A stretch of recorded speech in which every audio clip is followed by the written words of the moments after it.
Olá, gente! Eu sou a professora Cristiane e estou aqui para passar para vocês hoje o conteúdo sobre evidências evolutivas que está no começo da apostila de quarto bimestre de vocês. Tudo bem? Vamos lá? A nossa aula de hoje é sobre evidências evolutivas, está na apostila de quarto bimestre de vocês, na unidade 39, a partir da página 10, tá? A gente vai começar falando dessas evidências evolutivas, são alguns tipos de evidências que nos provam que as espécies de vários filos diferentes pertencem a um mesmo ancestral comum, certo? Esse ancestral comum que vai derivando, gerando espécies diferentes, esse ancestral comum é que nos dá essas provas de que as espécies elas evoluem umas a partir das outras, tá? Elas sofrem um processo de derivação evolutiva. E aí a gente não pode falar que esse processo de evolução que uma espécie evoluiu a partir da outra, porque o processo de evolução ele não acaba enquanto a espécie não está extinta. Então, por exemplo, a espécie Homo sapiens sapiens, ser humano, ainda está sofrendo o processo de derivação evolutiva, tá? E isso acontece com todas as outras espécies que ainda possuem representantes vivos, ok? Então, uma das primeiras evidências evolutivas que nos provam esse ancestral comum, né, essa origem única das espécies, são as evidências embriológicas, tá?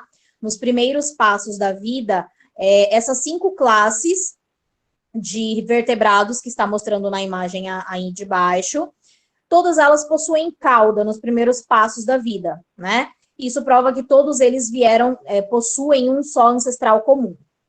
Tudo bem? Se a gente analisar ali, ó, primeiro é o peixe, segundo é o anfíbio, terceiro é o réptil, o quarto é uma ave e o quinto é um mamífero. Todos eles são os animais vertebrados. Se a gente analisar a primeira imagem, né, tem 3 passos do desenvolvimento embriológico deles aí, sempre os primeiros são sempre bem parecidos, porque todos eles evoluíram a partir de de um único ancestral comum. Essa cauda que mostra aqui nos primeiros passos do desenvolvimento embriológico, ela pode se tornar curta, e encurtando até se transformar num órgão vestigial, como é o caso do nosso osso sacrococcígeo, é o osso do final da coluna vertebral, né? Se vocês analisarem, esse osso é feito por uma junção de alguns ossos, e aí a gente consegue ver essas junções a partir dessas estruturas aqui, através desses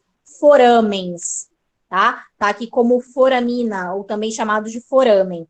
Esses buraquinhos no osso aqui, tá? Então, aqui tem uma vértebra que se fundiu com uma segunda, que se fundiu com uma terceira e com uma quarta, tá? Só que essa última parte aqui, do osso do cóccix, ele também está fundido com esse osso sacro aqui, tá? Então, aqui são 4 ossos, e aqui são mais 1, 2, 3 e 4, tá? Então, é no total de 8 vértebras que foram se juntando, foram se fundindo até formar um osso só, tudo bem? Se a gente analisar os outros animais que são caudados, eles vão possuir essas vértebras uma separada da outra e no meio delas com a articulação, tá? No ser humano, esse osso vira um órgão vestigial. Isso sempre vai estar presente em todos os animais vertebrados. Mesmo, por exemplo, um sapo, que quando ele é adulto, ele não tem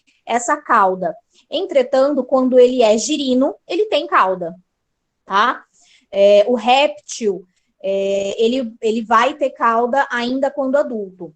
A ave não vai ter mais cauda quando adulta, mas ela tem o órgão vestigial. A gente vai ver um outro tipo de evidência evolutiva a partir da análise da anatomia de diferentes seres vivos. Esses órgãos, né, essas partes do corpo desses animais, nos evidenciam que eles possuem uma origem diferente ou então a função diferente.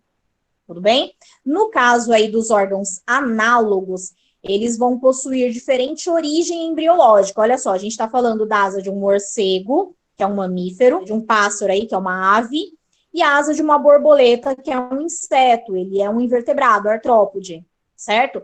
Então, são origens embriológicas totalmente diferentes. Entretanto, nos 3 casos aí, eles desenvolvem a mesma função, que é voar, certo? Ainda que essa asa do inseto seja só uma membrana com algumas escamas, repleta desses veios aqui, ainda assim realiza a função para aquele inseto de alçar voo. Ainda que esses ossos do pássaro aqui tenham se fundido, que ele não tenha os ossos da mão divididos em 5, como nós mamíferos temos, ainda que todos eles estejam juntos aqui, ó, fundidos, e aí a asa dele é feita só de uma pele mais grossa, com penas, né? Essas penas todas aqui. Ainda assim desenvolve a mesma função, que é voar. E no mamífero aqui, ó, o morcego, a gente consegue ver o osso do húmero, que é esse nosso osso aqui do braço, os 2 ossos do antebraço dele aqui, tá? Que é o nosso osso do rádio e da ulna, e os 5 ossos aqui, que são relativos aos ossos dos dedos, né, das falanges. No caso deles, esticou mais, né, ficou mais comprido, e entre esses dedos ele vai ter uma membrana interdigital, entre um dedo e outro. E aí vai formando essa asa que vai dar a mesma função de voar. Então, a gente consegue perceber que a origem é completamente diferente, mas elas realizam a mesma função. Por isso, a gente dá o nome desses órgãos de órgãos análogos, diferentemente dos órgãos homólogos. É exatamente o oposto, exatamente o contrário. Eles possuem diferentes funções, mas a origem embriológica vai ser a mesma. Tá? Aqui a gente está falando do ser humano, né? O braço do ser humano, a pata de um gato, a nadadeira de uma baleia e a asa de um morcego, certo? Se a gente analisar, todos eles vão ter aqui, ó, em bege, o osso do húmero do nosso braço aqui, certo? Aqui em cima no ser humano, aqui bem pequenininho, bem menorzinho no gato, na baleia virou só esse osso aqui, e no morcego ficou mais fino e comprido, é esse aqui. O osso do rádio é esse amarelo, tá aqui na gente, né, na parte ligado ao dedão, né, esse osso de dentro aqui. No gato, tá presente aqui em amarelo aqui na baleia, e aqui bem comprido na asa do morcego. A ulna, que é o osso do lado oposto do antebraço, né, ele fica aqui, tá mostrando em branco, aqui no ser humano, aqui no gato, aqui na baleia e aqui, bem menorzinho, no morcego. Então, a gente percebe que existe a mesma origem embriológica, os mesmos ossos estão presentes. Assim como os ossos do punho, em amarelinho mais claro, e os dos dedos, né, em marrom aqui. Todos eles estão presentes, às vezes mais compridos, às vezes com mais ossos, às vezes fundidos, né? Mas sempre estão presentes, mostrando que a origem embriológica é a mesma. Só que a função é diferente. No caso do braço humano, é para manipular objetos, tá? No caso da pata de um gato, é para andar. No caso do braço da nadadeira da baleia, é para nadar. E da asa do morcego é para voar. A gente tem um terceiro tipo de evidência evolutiva, que são as evidências paleontológicas. Tá? O estudo da paleontologia nos indica quais são as espécies que já viveram, né? Quais são as espécies que serviram como se fosse uma ligação, como se fosse um elo entre uma espécie e outra.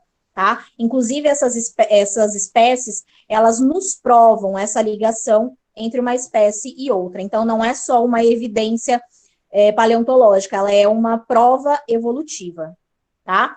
Primeiro tipo de evidência paleontológica é o próprio estudo fóssil, né?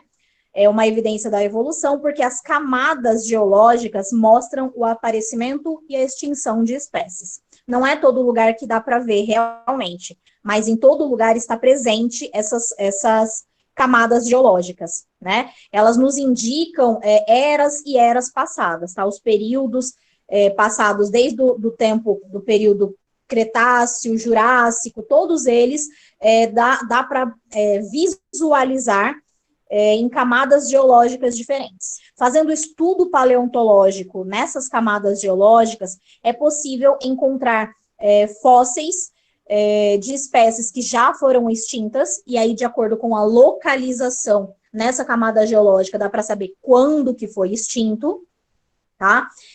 E o aparecimento também, certo? Por exemplo, essa espécie que está na imagem aqui é chamado de trilobita. É uma espécie extinta de artrópode marinho, tá? Entretanto, em camadas geológicas em terra, é possível visualizar esse tipo de fóssil. Isso nos indica duas coisas. Primeiro, que antigamente, muito antigamente, esse local era coberto por água do mar, né? E que essa espécie viveu naquele determinado tempo, né, que essa camada geológica indica. Depois nós temos o fóssil de transição. Possui características morfológicas de diferentes grupos, mostrando que a evolução é um processo contínuo, tá? Mostrando que essa evolução, ela não acaba de uma hora para outra, certo? Todas as espécies que estão vivas ainda estão sofrendo o processo evolutivo. Na unidade 39, na página 12 de vocês, tem uma evidência paleontológica muito interessante, eu vou mostrar aqui para vocês, que é do Archaeopteryx. Esse animal, ele é um elo que nos prova que as aves vieram a partir dos répteis. Por quê? Esse Archaeopteryx, ele era como se fosse um lagarto, tá?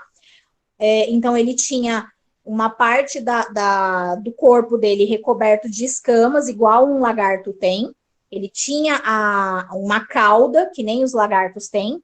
Só que essa cauda não era com a mesma escama do resto do corpo. Essa cauda tinha penas.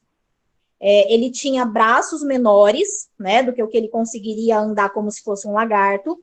Esses ossos do braço dele já estão fundindo, né, tem um resquício de fusão dos ossos do braço. E esses ossos do braço, esse braço também era recoberto por penas. Entretanto, a cabeça dele era como se fosse a cabeça de galinha, ele tinha um bico córneo, só que ainda havia dentes igual de um lagarto, né? Então, ele era meio que uma mistura, certo? Isso é chamado de fóssil de transição também, tá? Então, ele é uma prova evolutiva de que as aves derivaram evolutivamente dos répteis. Nós temos as evidências bioquímicas, tá? Que mostra o uso do DNA de organismos modernos para, como se fosse reconstruir a árvore da vida, tá? E descobrir as prováveis características do ancestral mais comum e mais frequente entre todos os seres vivos. Analisando os genes que compõem o DNA, dá para analisar quais genes são compartilhados, né? Existem genes semelhantes em outras espécies, e esses genes nos mostram qual espécie está mais próxima do ser humano, por exemplo, qual espécie está mais longe do ser humano evolutivamente falando. A gente tem a base do DNA, né? Aqui a gente tem as bases nitrogenadas, e aí, por exemplo, um fragmento desse DNA aqui forma um gene, tá? Se essa mesma sequência de bases nitrogenadas, de nucleotídeos aqui, estiverem presentes em outra espécie, isso nos indica que aquela espécie está mais ou menos distante evolutivamente falando dos seres vivos. Afinal, de quem nós viemos? Acho que todo mundo já ouviu aquela história de que o ser humano veio do macaco. Não é que nós viemos do macaco, mas nós viemos do mesmo ancestral comum que os macacos vieram, tá? Se a gente analisar aqui, ó, até mesmo essa imagem nos dá essa comprovação de que até mesmo a estrutura esquelética entre chimpanzé e Homo sapiens, que é a nossa espécie, é bem parecido, né? Conforme foi passando o processo evolutivo, novas espécies foram sendo formadas, certo? As que se adaptavam melhor às pressões do ambiente conseguiam sobreviver. As que não conseguiam se adaptar perfeitamente foram sendo extintos com o passar dos milhões e milhões de anos. Foi a Laisa que falou que teve algum professor que mostrou que a gente veio do peixe. Eu vou te falar, Laisa, que ele não está errado, tá? Só que assim, ele puxou um ancestral mais anterior, não foi o último ancestral comum, tá? Ele puxou mais lá para trás. Você concorda comigo que todos os seres vivos que existem na face dessa Terra vieram, todos eles, derivados de uma única célula, né? Todos os seres vivos que existem hoje só existem hoje, do jeito que são, porque um dia surgiu uma primeira célula, né? Então, a gente pode falar que nós temos o mesmo, se a gente considerar essa primeira célula como ancestral comum, todos os seres vivos, até uma planta, a gente veio do mesmo ancestral comum que uma planta, a gente veio do mesmo ancestral comum que um fungo, a gente veio do mesmo ancestral comum que uma bactéria, né? Porque todos eles derivaram evolutivamente a partir de uma única célula, certo? Agora, falar que a gente deriva evolutivamente dos peixes não é exatamente errado, digamos assim. Por quê? Nós temos o peixe é o primeiro animal vertebrado que nós temos. Vocês estudaram os animais, o reino animal, de cabo a rabo, do primeiro ao último, né? Estudaram primeiro os animais invertebrados e depois começaram o estudo dos animais vertebrados. Ser humano é animal vertebrado, assim como os peixes. Os peixes são os primeiros animais vertebrados que surgiram. E o ser humano são os últimos. Então, sim, não é que nós não viemos do peixe. É que esse professor que falou isso não estava nem errado, mas ele puxou um ancestral mais lá de trás. E se a gente for analisar desse jeito, a gente pode voltar mais ainda. A gente pode ver o primeiro ser vivo que tinha uma célula igual a nossa, célula eucarionte com núcleo, né? Só um pouquinho depois das bactérias. Então, daí, todos eles, depois disso, já são ancestrais, já têm o mesmo ancestral comum. Para terminar a aula de hoje, de quem nós viemos, então? Analisando as evidências evolutivas, nós podemos ver que nós temos muitas características em comum com os primatas. Em relação aos genes, são menos de 4% de diferença entre um macaco, entre um gibão, entre um gorila, qualquer que seja o primata que a gente analise, ele vai ter menos de 4% de diferença do DNA dele para o nosso DNA, tá? Se vocês pegarem qualquer tipo de primata e for ver, sei lá, um vídeo deles, uma imagem deles, alguma coisa assim, vocês vão reparar o quanto é semelhante, fisicamente falando. Não é só porque eles são cobertos de pelo, não é só porque eles têm um comportamento um pouco diferente que eles deixam de ter tanta similaridade com a gente. Tá? Se vocês forem analisar a mão de um chimpanzé, por exemplo, tem inclusive as unhas, tem inclusive cutícula igual a gente tem. Tá? Então, eles são muito, muito parecidos mesmo. O que diferencia é menos de 4% na genética.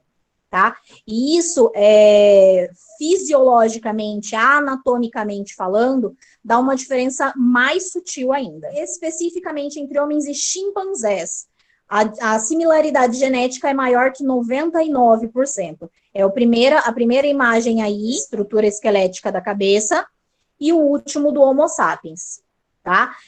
A diferença básica é o tipo de dentição, que conforme os primatas foram criando essa técnica de controlar o fogo, ele conseguiu ter essa capacidade de cozinhar os alimentos e não mais comê-los crus. Então, a dentição dele já não era nem necessário ser mais tão rígido quanto era antes. E aí a gente analisa umas outras diferenças, por exemplo, o Homo sapiens ele é totalmente bípede, então essa parte do supercílio aqui, né, fica a projeção menor, né, em relação ao chimpanzé, que ainda era, digamos assim, meio que quadrúpede, mas quase um bípede, né, ele já conseguia andar sobre duas pernas, mas ele não conseguia andar totalmente só sobre duas pernas, por conta da diferença no osso da bacia e em relação à posição do osso do fêmur. Então, ele não tinha estrutura esquelética que o permitisse ficar somente sobre as duas pernas, tá? Então, na cabeça, isso dava uma diferença, porque ele ficava com uma projeção maior para poder proteger do sol, por exemplo.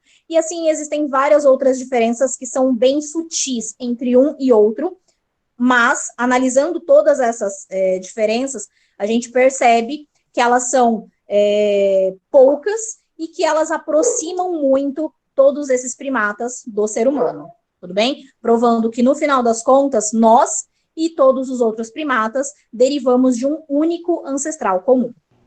Então é isso, gente. Eu espero que vocês tenham gostado, tenham compreendido a aula de hoje. Vou pedir para vocês passarem o link dessa nossa aula para quem vocês sabem que não estavam presentes na nossa aula online. E é isso. Eu espero que vocês tenham gostado. Até a próxima e valeu!